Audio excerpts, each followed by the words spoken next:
Assalamualaikum warahmatullahi wabarakatuh. Alhamdulillahi ala ni'amil imani wal islam. Asyhadu an la ilaha illallah wahdahu la syarikalah. Wa asyhadu anna Muhammadan abduhu wa rasuluh la nabiyya ba'dah. Allahumma shalli wa sallim ala Sayyidina Muhammad wa ala ali Sayyidina Muhammad. Para sahabat yang berbahagia, alhamdulillah kita masih bisa bertemu kembali di bulan yang suci ini.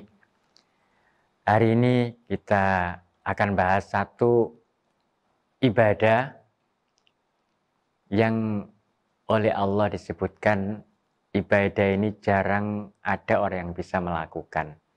Artinya hanya sedikit orang-orang yang bisa melakukan ibadah atau perbuatan ini.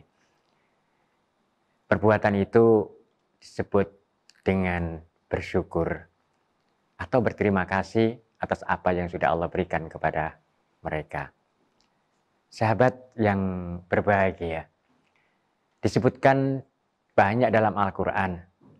Ketika Al-Quran itu berbicara tentang masalah syukur, banyak ayat-ayat yang mengiringi dengan sedikitnya orang yang pandai melakukan itu. Seperti qalilam ma tashkurun, hanya sedikit orang-orang yang pandai bersyukur.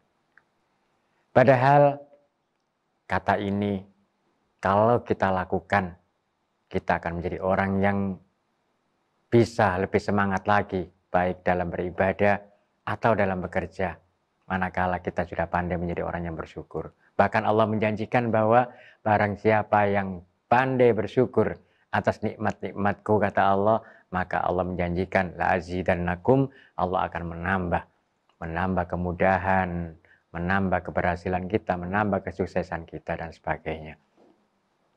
Sahabat yang berbahagia, ada satu kisah bagaimana rasanya orang-orang yang tidak pandai bersyukur dan bagaimana rasanya orang-orang yang sudah bisa bersyukur. Dulu ada satu keluarga yang memiliki 4 orang anak dan seorang istri dengan satu milik yang dimiliki, yaitu rumahnya, rumah yang sempit. Dan rumah sempit itu ditempati oleh 6 orang. Bagaimana rasanya mereka setiap hari harus berdesakan ketika tidur, sehingga untuk bisa leluasa mereka menikmati tidurnya pun tidak bisa karena saking sempitnya rumah yang dimiliki. Kemudian orang ini karena sudah lama menderita seperti itu, akhirnya dia mendatangi seorang yang dikatakan ahli dalam menyelesaikan masalah selama ini yang sangat terkenal di negaranya. Orang tersebut tidak lain adalah Abu Nuwas, atau yang biasa kita sebut dengan Abu Nawas, yang sangat pandai untuk bisa menyelesaikan masalah-masalah yang biasa dihadapi oleh orang lain. Kemudian orang ini mengeluh kepada Abu Nuwas ini, "Wahai Abu Nawas, saya memiliki 4 orang anak. Dengan rumah yang kecil, kami menempati dengan 6 orang.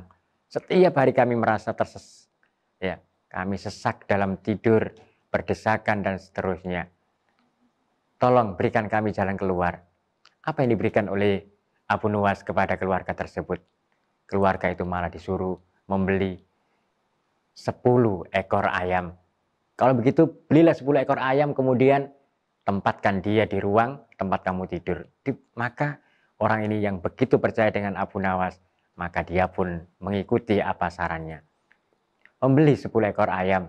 Kemudian malam itu dia tidur bersama anak dan 10 ekor ayamnya. Dapat 2 hari, dia datang lagi, Abu Nawas.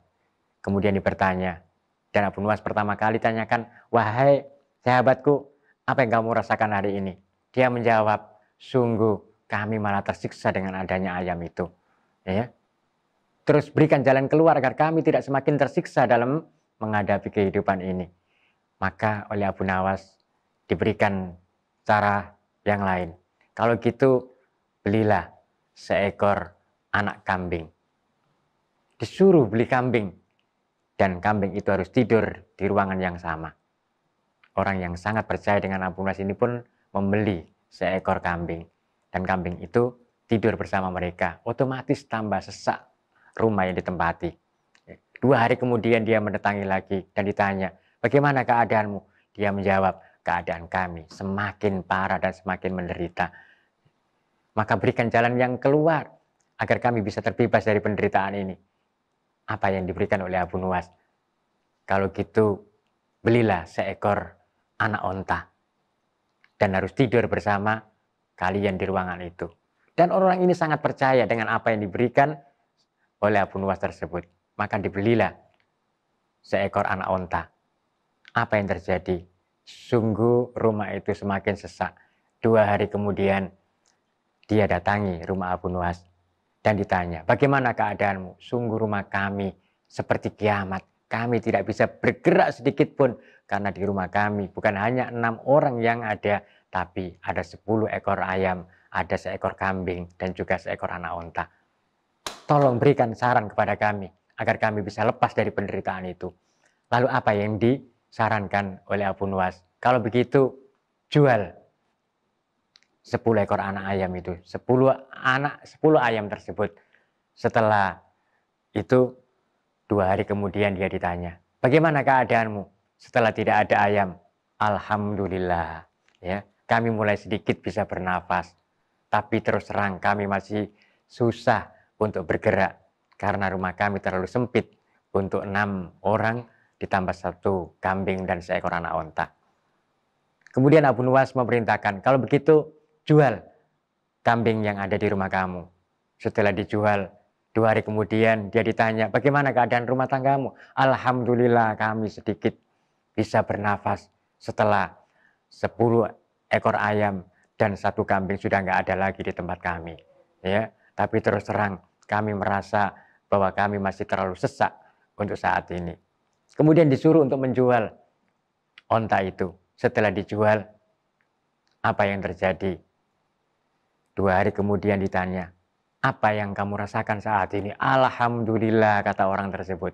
Kami benar-benar bersyukur kepada Allah, kami tidak sesak seperti yang kemarin. Sahabat yang kami banggakan, dalam hidup ini, kita hanya pandai bagaimana kita pandai untuk mempola pikirkan diri kita. Ketika seseorang ini merasa, makanya dalam hadis qudsi disebutkan ana inda dzanni abdi bi indana khairan fa khairan indana saran fa saran. Saya, kata Allah, itu akan memberikan seperti apa yang ada dalam pikiran kamu. Orang tersebut mempunyai pikiran yang sempit dalam hidupnya. Sehingga keadaan yang sempit pun itu akan terasa semakin sempit. Dan ketika semua terjual, ayam terjual, kambing terjual, onta terjual, dia merasa lapang. Perasaannya merasa bahwa dirinya tidak sempit lagi. Padahal sahabat yang berbahagia, penghuni yang pertama 6 orang dengan kondisi rumah itu tidak berbeda sama sekali. Yang berbeda adalah pikiran yang ada dalam benak mereka.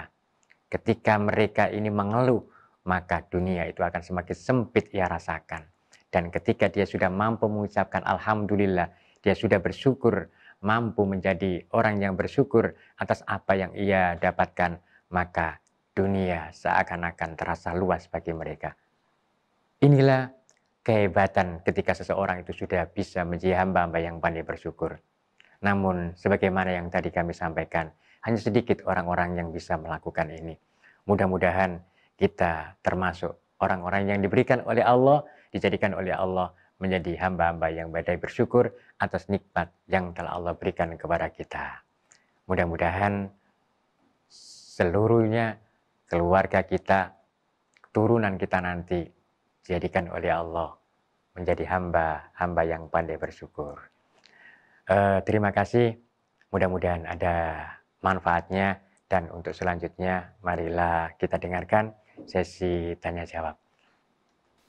Baik, ini ada pertanyaan dari Akbar. Bagaimana caranya agar kita terus bisa menjadi hamba yang pandai bersyukur? Baik, terima kasih, pertanyaan yang bagus. Bagaimana caranya agar kita ini bisa menjadi hamba yang pandai bersyukur? Dalam Al-Quran itu disebutkan begini, wa amma binikmati rabbika fahadis. Dan ketika engkau mendapatkan satu kenikmatan fahadis, maka ingat-ingatlah. Maka di sini yang harus ada itu adalah terus mengingat kenikmatan-kenikmatan atau menyebut-nyebut kenikmatan yang kita dapatkan. Maka disitulah kita akan menjadi hamba yang pandai berterima kasih. Baik berterima kasih kepada Allah, aniskurli wali walidaik, atau bersyukur kepada kedua orang tua. Coba kita bayangkan, ketika kita setiap hari, kita ini ingat akan kebaikan yang telah diberikan oleh orang tua kita, maka bagaimana mungkin kita tidak berterima kasih kepada orang tua kita? Dan ketika kita ini selalu mengingat-ingat nikmat yang Allah berikan kepada kita, yang setiap hari diberikan kepada kita, bahkan setiap hari kita ingat, itu pun tidak akan pernah bisa terhitung jumlahnya.